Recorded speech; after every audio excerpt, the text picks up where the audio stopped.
Welcome back to MMA Unhinged, and joining us today is that guy, Josh Smith. Josh, how are you, and how are you feeling as we're just under a month away out from your fight? Man, I'm ready to go, man. I feel like I've been ready to go. I'm just glad the contracts were signed and we have a date because I don't know, just sitting on the sideline watching other people fight is I don't know, it just had me going. So I'm just glad me and BTC was able to work it all out. Yeah, and as we just were just speaking, I appreciate with your flexibility and everything, and I do appreciate you taking the time. Yeah, of course. Appreciate you. So before I go any further, I gotta ask. I'm quite intrigued, and I'm actually kind of curious. How did you get that nickname, that guy? Oh man, I'm always the one in the group to just do that thing. Like I'm a brother with blonde hair. Like Fair enough. who else besides Cisco has done it like this? You know what I'm saying? um, I don't know. I'm like when people think about doing something, I'm the one that's always doing it. So like back then, I was once living with Jens Pover, and he was like. He's like, oh, you're that guy, huh? You're that guy, and over time it just stuck and kept going. I don't know. Has this been something that you've always done, bleaching your hair, or it was this something that maybe you saw Derek Brunson do at one time? I think I did before Derek, but I used to have a mohawk, and then a fro hawk, and then braids. I don't know. I was trying to see fits me, and I don't know. I like different styles and wear different faces, but I feel like this me being a Super Saiyan right now is the ideal time to have it.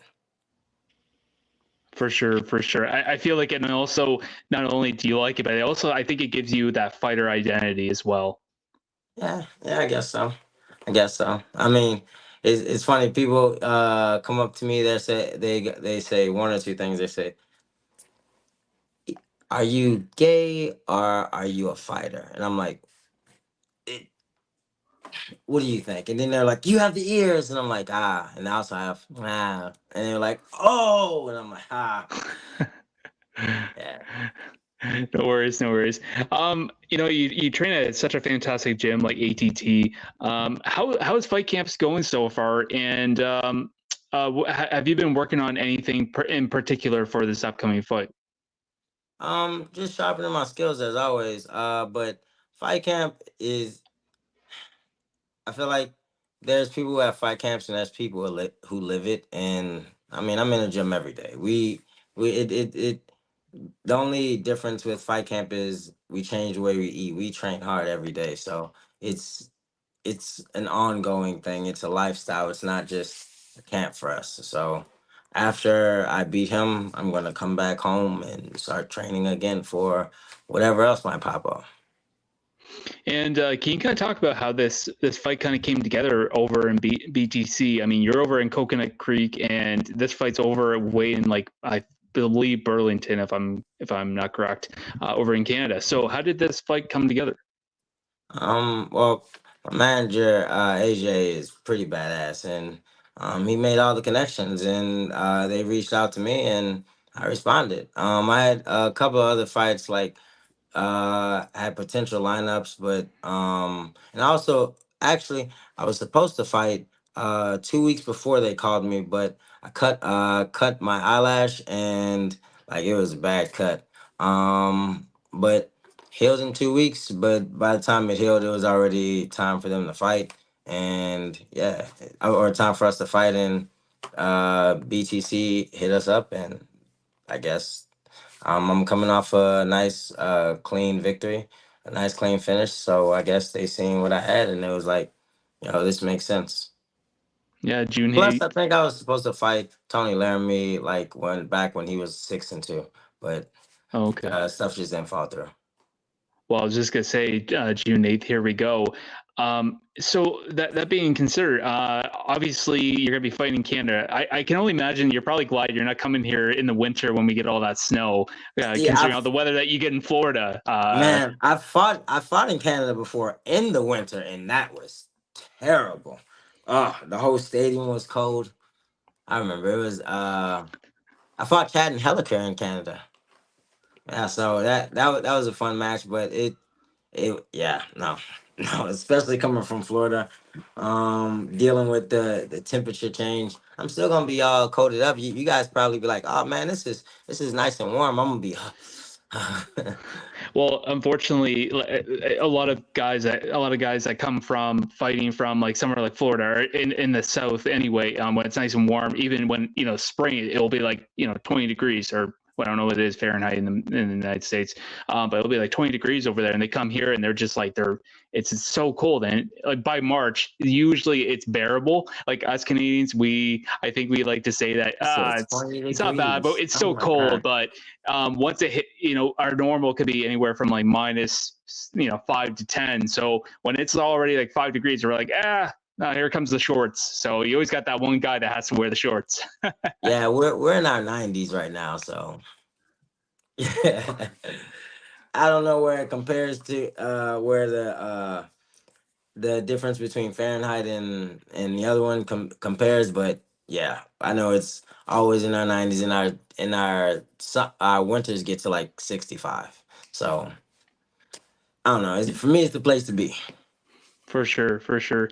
Now, moving forward, you're going to be fighting the number one Canadian flyweight in the world right now in the MMA community. So you look at this guy.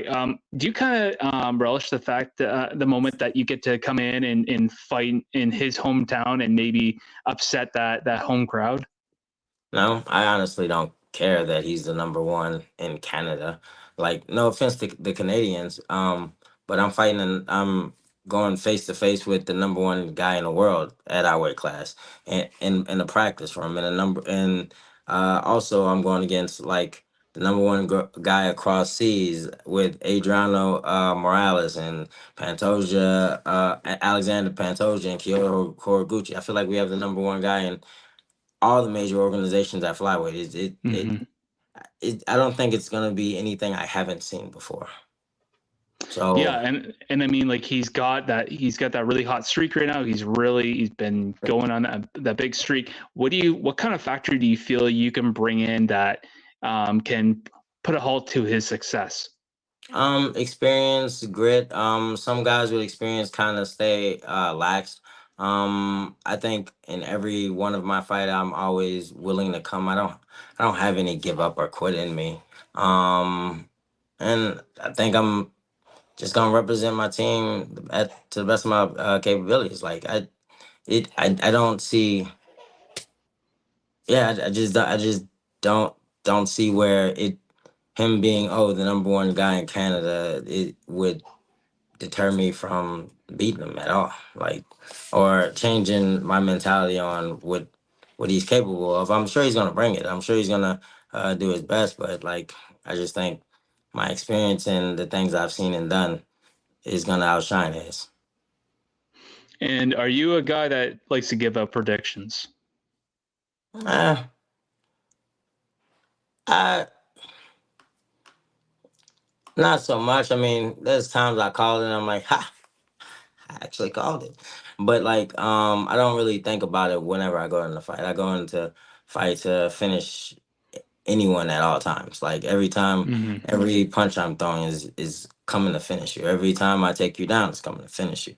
Every time I put in any type of submission, it's coming to finish you. I'm trying to tear off your limbs. That we're put in a cage, and it's like being a modern day gladiator. It only one of us should come out alive. So um, that's where I stand. Hmm. And with this BTC promotion, I know they typically do give out one fight contracts. I assume that's what you had gotten. Yeah, of course. And that being said, so say you win the title, you're successful. Is this a spot that maybe you'd like to explore more? Is it given that it's in Canada, it's a Canadian promotion? Would it be something that would interest you and you build your the rest of your career off there? I feel like coming in and taking out the number one guy, like that's the rest of it is easy money. So why Hmm. not? Right. That's where I look at it. Like if I come in and my first fight is against the number one guy. Like I mean, if y'all want to keep sending me people to eat, sure, but like, I mean, if I get a higher calling, then I'm probably gonna go to the higher calling. Hmm. And outside fighting, I want to talk to the Josh, the man, not the fighter. Now, obviously, you're a father, you're a coach, you're your mentor. I basically, I'm just gonna read your whole Instagram Thank you. profile Yeah, there. I was like, ah, that but sounds amazing. but no, seriously though, you're a father. So talk a little bit about like if there's any challenges. What kind of challenges do you face balancing that family and training fighting life? Um, it's hard to balance it sometimes because I know whenever cutting weight, sometimes my fuse is short, and I'm really and I have a girl, so I'm really a dad's girl. So I mean a girl's dad.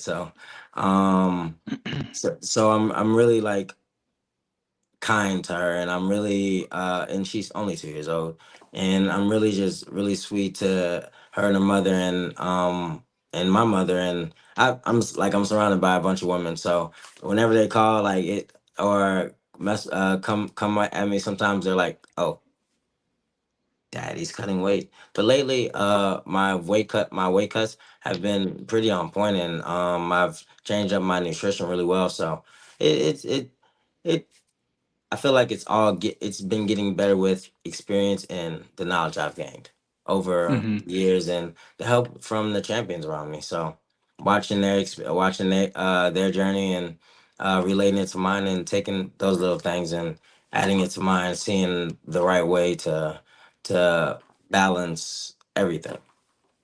Hmm.